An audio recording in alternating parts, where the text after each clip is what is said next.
നമ്മളിത് ഇതേപോലെ വെളുത്തുള്ളി ചതയ്ക്കാൻ വേണ്ടിയിട്ട് ഈ നമ്മൾ കറിയൊക്കെ ഇറക്കി വെക്കുന്ന ഈ ഒരു റിങ്ങാണ് നമ്മൾ എടുത്തിരിക്കുന്നത്. അപ്പോൾ വെളുത്തുള്ളി ആണെങ്കിലും ചുവന്നുള്ളി ആണെങ്കിലും ചതയ്ക്കുമ്പോൾ എവിടെയും തെറിച്ച് പോകത്തില്ല.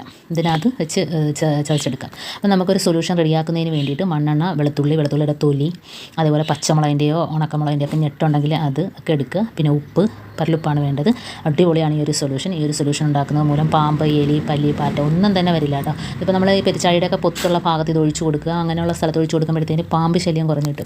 കാരണം പാമ്പ് എലിയുള്ള സ്ഥലത്താണല്ലോ കൂടുതലും വരുന്നത്.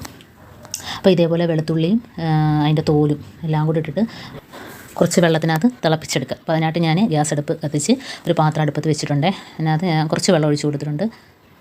ഇനി നമുക്കിതിനകത്തോട്ട് ഈ വെളുത്തുള്ളിയുടെ തോലും വെളുത്തുള്ളിയും എല്ലാം ഇട്ട് കൊടുക്കാം.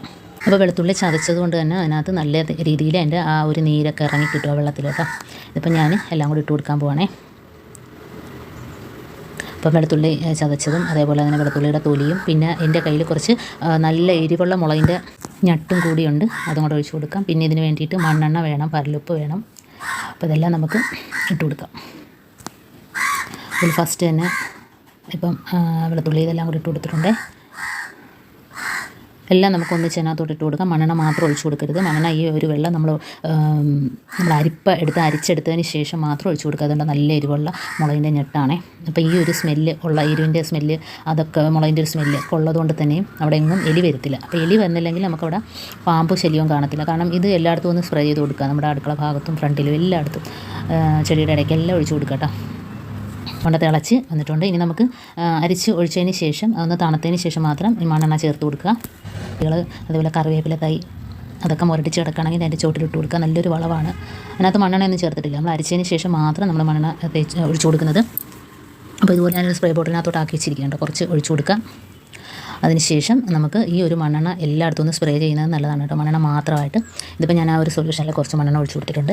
കാരണം മണ്ണെണ്ണ മിക്കവർക്കും കാണത്തില്ല. അപ്പോൾ അങ്ങനെയുള്ളവർ ഇങ്ങനെ ചെയ്യുക. ഇനി നമുക്ക് ഗ്രാമ്പു പൊടിച്ചതാണേ. ഗ്രാമ്പു പൊടിച്ചതും കൂടെ ചേർത്ത് കൊടുത്തിട്ടുണ്ട്. ഗ്രാമ്പൂവിൻ്റെ സ്മെല്ല് അറിയാമല്ലോ. അപ്പോൾ ഇതിനകത്ത് ഗ്രാമ്പു, മണ്ണെണ്ണ, അതേപോലെ തന്നെ പല്ലുപ്പ്, പിന്നെ നമ്മുടെ വെളുത്തുള്ളിയുടെ ആ ഒരു എസൻസ്, വെളുത്തുള്ളിയുടെ തൊലി, മുളകിൻ്റെ ഞെട്ട്, ഇതെല്ലാം കൂടെ നമ്മൾ വീട്ടിൽ നിസ്സാരമായിട്ട് കാണുന്ന സാധനങ്ങളാണ് ഇതെല്ലാം. പിന്നെ മണ്ണെണ്ണ മാത്രം മിക്കയിടത്തും ഇല്ലെങ്കിൽ ഈ ഒരു സൊല്യൂഷൻ റെഡിയാക്കി കൊടുക്കുക. മണ്ണെണ്ണ ഉണ്ടെങ്കിൽ മണ്ണെണ്ണയും കൂടെ ഒഴിക്കുന്നത് നല്ലതാണ്. മണ്ണെണ്ണയുടെ സ്മെല്ല് ഒരുപാട് നാളോടെ നിൽക്കും. ആ ഒരു സ്മെല്ലുള്ളിടത്തോളം കാലം പെരിച്ചാഴി, എലിയൊന്നും ആ പരിസരത്ത് വരില്ല. അപ്പോൾ അത് വരാത്തിടത്തോളം കാലം പാമ്പും ആ പരിസരത്തോട്ട് കയറില്ല. അതുപോലെ നമ്മൾ വീടിനോട് ചേർത്തത് ഇതേപോലെ വേസ്റ്റ് സാധനങ്ങളൊന്നും വെക്കാതിരിക്കുക. എല്ലായിടത്തും മാറ്റണം. എന്നിട്ട് എലിയുടെ പൊത്തിനകത്ത് ഒഴിച്ചു കൊടുക്കുക. കഴിവതും വെള്ളം കെട്ടി നിർത്തരുത്. കാരണം അത് കുടിക്കാൻ വേണ്ടിയിട്ടും ആ തണുപ്പടിക്കാൻ വേണ്ടിയിട്ടും പാമ്പ് ആ സ്ഥലത്തൊക്കെ വരും കേട്ടോ. അതുപോലെ തവള കയറിയിരിക്കുകയാണെങ്കിൽ അതിനെ കഴിക്കാൻ വരും. എലി ഉണ്ടെങ്കിൽ അതും കഴിക്കാൻ വരും.